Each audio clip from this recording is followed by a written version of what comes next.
Verset 1. Grec, écoutez ma présente apologie auprès de vous. Paul ne prononce ces mots qu'après s'être adressé avec respect et affection à cette multitude qui venait de le maltraiter et qui en voulait à sa vie. Ces Juifs étaient encore ses frères, et comme il voyait parmi eux, sans doute, des vieillards ou des membres du Sanhédrin, il les honore du nom de Père. Verset 2. Encore plus silence, tel fut l'effet de la langue hébraïque, comparé Acte 21.40, note, cher au cœur de ce peuple, il est surpris de l'entendre de la bouche d'un homme qu'on lui a représenté comme l'ennemi des traditions de ses ancêtres. Verset 3. Chaque mot de cette entrée en matière était propre à apaiser des Juifs, nés à Tars, en Cilicie, Acte 9.11-30 note, Acte 21.39, mais élevés dans cette ville de Jérusalem, instruits de la loi des pères, grecs, selon l'exactitude, c'est-à-dire à suivre scrupuleusement la loi que nous ont transmise nos pères, et cela, par le maître le plus vénéré de nos écoles, Gamaliel, Acte 5.34, note, en outre, plein de zèle pour Dieu, grec zélateur de Dieu, comparé Galates 1.14. Monsieur Blas rattache les mots, de la loi des pères à étant zélé et tient les mots, de Dieu pour une interpolation. L'apôtre peut, sans tomber dans la flatterie, ajouter, comme vous l'êtes tout aujourd'hui, en effet, il sait qu'au fond du fanatisme de ses auditeurs il y a un zèle sincère, quoiqu'aveugle, pour la religion des pères, Romains 10.2. Cette expression, au pied de Gamaliel s'explique par le fait que dans les écoles juives les jeunes gens étaient accroupis à terre autour de leur maître assis sur un siège surélevé. Verset 5. Voir, sur ces faits, Acte 8.3, Acte 9.2. Cette secte ou doctrine, grec cette voie. Comparé Acte 18.25, note. Des lettres pour les frères, c'est-à-dire pour les Juifs de Dama, Acte 9.2, non pour les chrétiens de cette ville, ce qui serait un contresens. Verset 11. Voir, sur le récit de la conversion de Paul, Acte 9.3-9, note. Il marque ici le moment où resplendit la lumière, vers midi, verset 6, comparé Acte 26.13. Au verset 9, le texte supporte, ceux qui étaient avec moi virent bien la lumière et furent saisis de crainte, les mots soulignés se lisent dans des majuscules récents, version. Monsieur Blas les admet dans le texte occidental. Le même verset présente une différence avec Acte 9.7, voir la note. Le jeune pharisien, brisé dans son orgueil, se rend à un plus fort que lui en s'écriant, Seigneur, que ferai-je? Verset 10, ce qu'il devra faire lui sera dit à Damae et même déjà ordonné par le maître qui lui apparaît. Verset 12. Voir, sur Ananias et sa mission auprès de Paul, Acte 9.10 et suivant, note. Pieux selon la loi, c'est ce que l'apôtre pouvait dire en toute vérité, car Ananias, bien que chrétien, observait soigneusement la loi, comme tous les juifs convertis de cette époque. Verset 13. Le verbe qui revient à deux reprises dans ce passage, verset 13, signifie à la fois lève les yeux, Marc 6.41, et recouvre la vue, Acte 9.17-18, Matthieu 11.5. La seconde fois, il réunit les deux sens, je levai les yeux sur lui et recouvrai la vue. Notre version cherche à rendre ce double sens, mais il faut remarquer qu'il n'y a, en grec, qu'un seul verbe. Verset 15. Toute la vocation de l'apôtre est renfermée dans ces paroles, qu'Anania lui répète après les avoir entendues lui-même de la bouche du Seigneur, Acte 9.15. Voir le juste, comparé Acte 3.14, Acte 7.52, Paul venait de le voir, d'entendre des paroles, grec une voix, de sa bouche, comparé verset 18, maintenant il sera son témoin devant tous les hommes. C'est à quoi il a été destiné d'avance, Acte 26.16, Galates 1.15. Verset 16. Son nom, Codex Sinaiticus, D.A., version, le texte supporte, le nom du Seigneur. Il s'agit du Seigneur Jésus, l'invocation de son nom est partout enseignée dans le Nouveau Testament, Acte 9.14-21, 1 Corinthiens 1.2. Invoquer ce nom, c'est tout ce qu'on exigeait de celui qui se faisait baptiser. L'effet du baptême dans les croyants est ici exprimé par ce mot énergique, se faire laver de ses péchés. 3.5. Verset 17. Ce voyage à Jérusalem est celui de Acte 9.26, où la vision dont parle l'apôtre n'est pas rapportée. Sur l'état d'extase, voir Acte 10.10, note. Verset 20.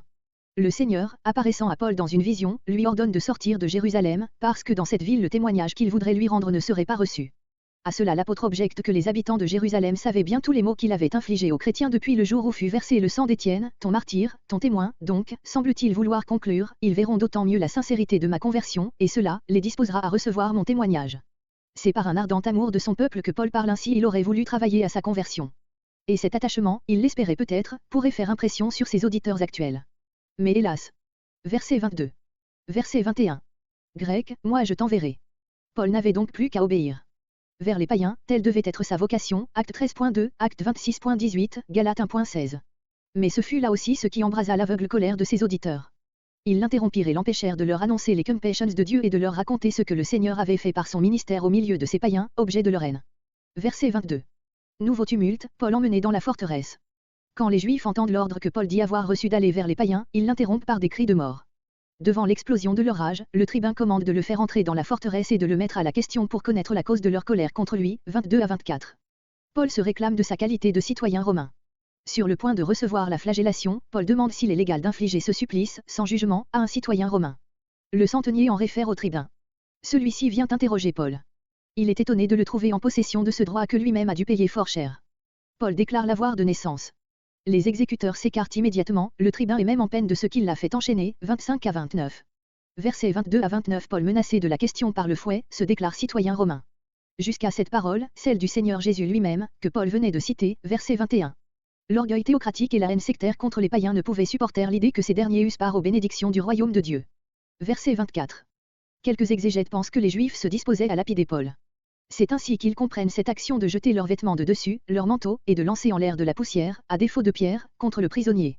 D'autres objectent que la foule ne pouvait avoir une telle idée, puisque Paul était en la puissance des soldats romains, qu'elle manifestait seulement sa fureur par ses gestes désordonnés.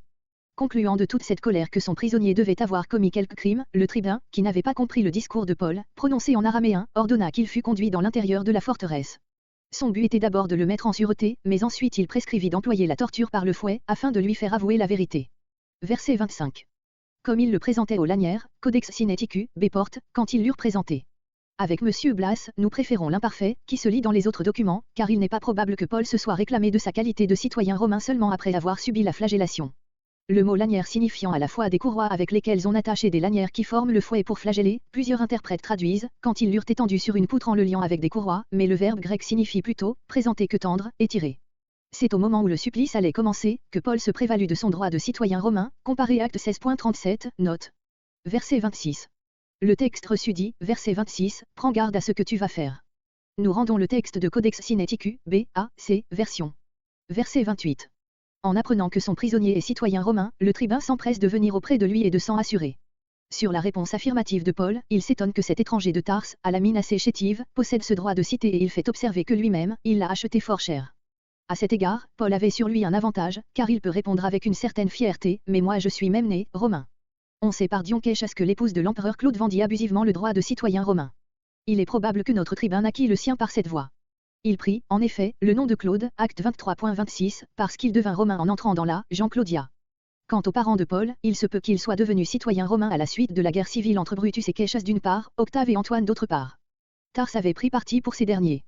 Cassius, pour la punir, vendit en esclavage un grand nombre de ses habitants. Mais ceux qui parvinrent à Rome furent affranchis après la victoire d'Octave, Appien, Belsive 4, 64, v. 17. Il est probable qu'avec la liberté, plusieurs obtinrent le titre de citoyen romain. Parmi eux devaient se trouver des Juifs.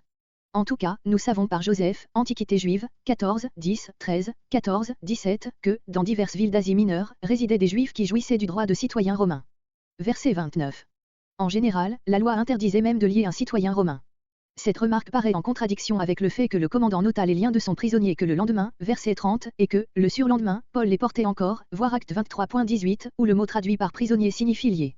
Plusieurs interprètes supposent que l'officier éprouvait de la crainte, non pour avoir simplement fait lier son prisonnier, mais parce qu'il l'avait fait lier pour le flageller. Mais c'est sous-entendre l'essentiel. Aussi meilleur pensait-il que l'officier romain, tout en craignant réellement pour avoir lié Paul, le laissa enchaîner pour ne pas se déjuger.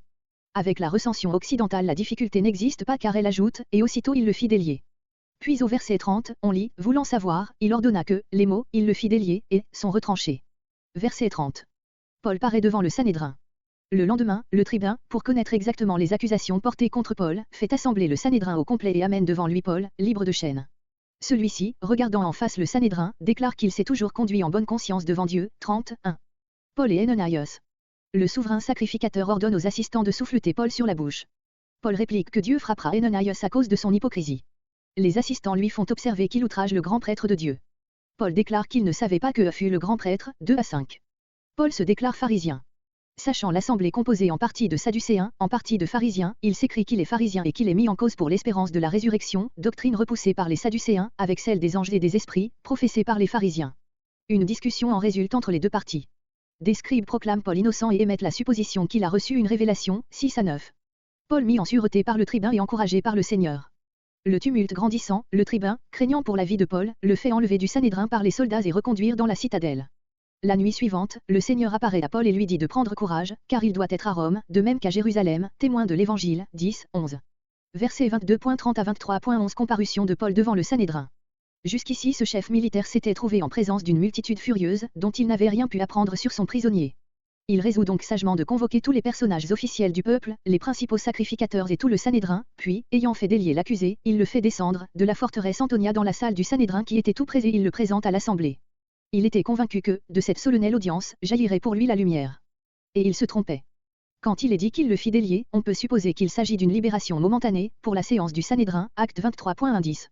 D'autres, se fondant sur la remarque du verset 29, ont émis l'hypothèse que le tribun fit ôter seulement la lourde chaîne que l'apôtre avait au pied.